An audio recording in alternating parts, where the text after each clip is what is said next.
చూడండి వాక్యం చూసుకున్నాము.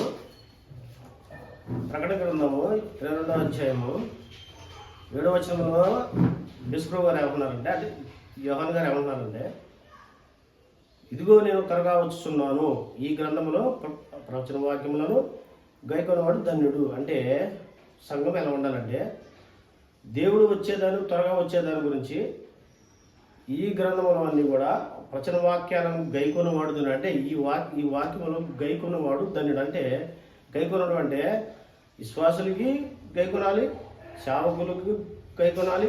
అందరూ కూడా ఇది నమ్మకమైన వాక్యంగా, సత్యములోని వాక్యంగా దీన్ని తీసుకెళ్ళాలి.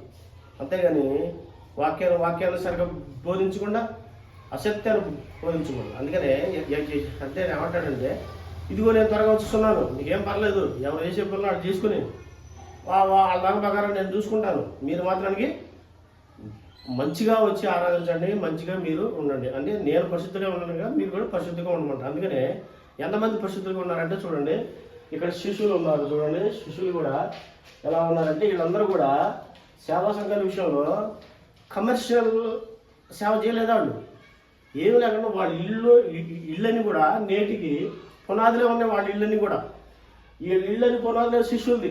పౌలు గారికి అయితే ఇల్లే లేదు. ఇక్కడ పౌలు గారికి అయితే ఇల్లే లేదు. ఇక్కడ పౌలు గారు ఉన్నారు అంటే సేవ. మరి మనం శిష్యులు అడుగుజాడలో నడవలేకపోతున్నాం, ఇటు పౌలు గారు అడుగుజాడలో నడవలేకపోతున్నాం, ఇటు దైవజనుడు భక్తి సింగ్ గారు అడుగుజాడలో కూడా నడవలేకపోతున్నాం. అందుకనే 2024 లాస్ట్లో ఉన్నాము.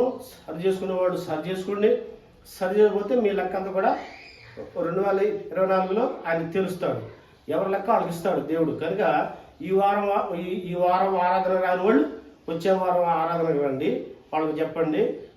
మనకు చలికాలం 11వ ఆరాధన, నెక్స్ట్ 12వ ఆరాధన ఉంటుంది. కాబట్టి మీరందరూ కూడా మంచిగా దేవుడిని ఆరాధించండి. ఈ వాక్యాన్ని బట్టి దేవుడిని ఆరాధించండి. అందరూ కూడా దేవుడి వాక్యం దీవించును గాక. ఆమేన్.